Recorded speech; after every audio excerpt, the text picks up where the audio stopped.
পাচ্ছ এটা কি, কাবলি ছোলার ঘুগনি।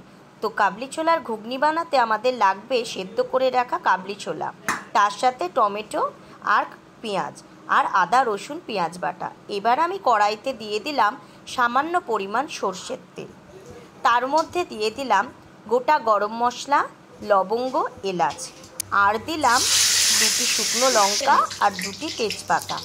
এরপর আমি দিয়ে দেবো ফোড়নের জন্য সামান্য গোটা জিরে।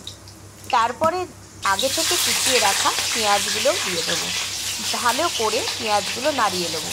তার মধ্যে দিয়ে দেবো সামান্য পরিমাণ চিনি, কারণ চিনি দিলে রান্নার রঙটি খুব সুন্দর আসে। এবার আমি সমস্ত মশলাটাকে ভালো করে নাড়িয়ে নিলাম। এরপর দিয়ে দেবো টমেটো কুচি, তারপর দেবো আদা রসুন ও পেঁয়াজ বাটা। এর মধ্যে মশলা গুঁড়োগুলো একে একে দেবো। প্রথমে দেবো জিরে গুঁড়ো, তারপরে দেবো হলুদ গুঁড়ো, তারপরে দেবো ধনে গুঁড়ো, তারপরে দেবো কাশ্মীরি লঙ্কার গুঁড়ো, কারণ এতে রঙটা খুব ভালো আসে। তারপরে আমি দিয়ে দেবো সামান্য পরিমাণ নুন। নুনটা তোমরা প্রত্যেকেই স্বাদ অনুযায়ী দেবে। এরপরে মশলাটা ভালো করে কষবো, অনেকক্ষণ ধরে কষতে থাকবো যতক্ষণ না এর মধ্যে তেলটা ছাড়ে। যথারীতি তেল ছেড়ে দিয়েছে। এবার আমি সেদ্ধ করে রাখা ছোলাগুলো দিয়ে দেবো। ভালো করে মশলার সাথে এপিট ওপিট করে নাড়িয়ে নিয়ে আমি 5 থেকে 10 মিনিট কম আঁচে সেদ্ধ করতে দেবো।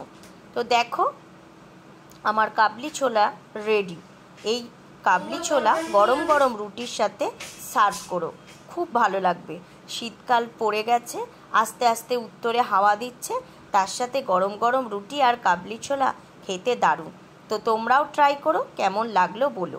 এইবার আমি ওপর দিয়ে সাজিয়ে দেওয়ার জন্য একটু ধনেপাতা আর কাঁচা লঙ্কা দিয়ে দিলাম।